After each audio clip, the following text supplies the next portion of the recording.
नमस्कार दोस्तों, आज हम यह जानने की कोशिश करेंगे कि किसी भी चीज़ का सही मूल्य क्या होता है। तो आपका ज़्यादा समय ना लेते हुए कहानी को शुरू करते हैं। एक मनुष्य ने सुना था कि कोई ऐसे गुप्त मंत्र हैं जिसकी साधना कर सिद्ध कर लिया जाए तो अनगिनत सिद्धियां मिल जाती हैं। उसने कई गुरुओं की खोज की। एक जगह उसे एक धैर्यवान गुरु मिले जिसने उसे दीक्षा देने की स्वीकृति दी। उसे बताया गया कि मंत्र दिया जाएगा लेकिन समय आने पर ही सिद्ध होगा।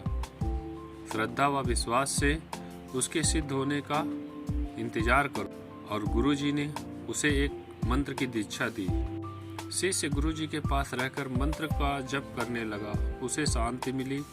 एक दिन वह नदी के किनारे गया तो देखा कि कई लोग पीले कपड़े पहने उसी मंत्र का जाप जोरों से कर रहे थे। तो उसने सोचा कि यह तो गुप्त मंत्र था और वह थोड़े और आगे बढ़ा तो नगर में जगह जगह पर वही मंत्र का उच्चारण हो रहा था। तो उसने फिर सोचा कि ये तो गुप्त मंत्र था। फिर उसे कुछ समझ में नहीं आया। जब वह किसी दुकान पर पहुंचा तो देखा कि उस मंत्र की बहुत सारी किताबें हैं। तो वह सोचा कि गुरुजी ने मुझे धोखा दिया है और वह तुरंत वहीं से वापस लौटकर गुरुजी के पास पहुंचा और गुरुजी से बोला, गुरुजी यह मंत्र तो गुप्त था लेकिन इसकी जानकारी पूरे समाज को है। तो गुरुजी ने उसे समझाया और उसे एक हीरा दिया।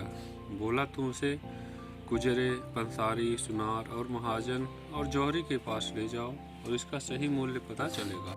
उस व्यक्ति ने हीरे को लेकर पहले गुजरे के पास पहुंचा। उसने उस हीरे का दाम 1 पाव साग रखा और वह आगे बढ़ा और पंसारी के पास पहुंचा। पंसारी ने बाट मानकर 1 सेर नमक, सुनार ने 500 रुपये और एक महाजन ने 1000 रुपये और जौहरी ने 10,000 रुपये दाम लगाए। वह हीरा लेकर अपने गुरुजी के पास वापस लौटा। गुरुजी ने बताया कि तुम्हारे प्रश्न का भी उत्तर यही है। मंत्र तो एक ही है लेकिन अपनी अपनी बुद्धि के हिसाब से इसे आंका गया है। लगता है इसे सब जानते हैं पर उसका असली मूल्य जानना सभी के लिए संभव नहीं है। जो गुप्त तत्व को जान लेता है वह श्रद्धा के अनुसार लाभ उठा लेता है। शिष्य को सब कुछ समझ में आ गया।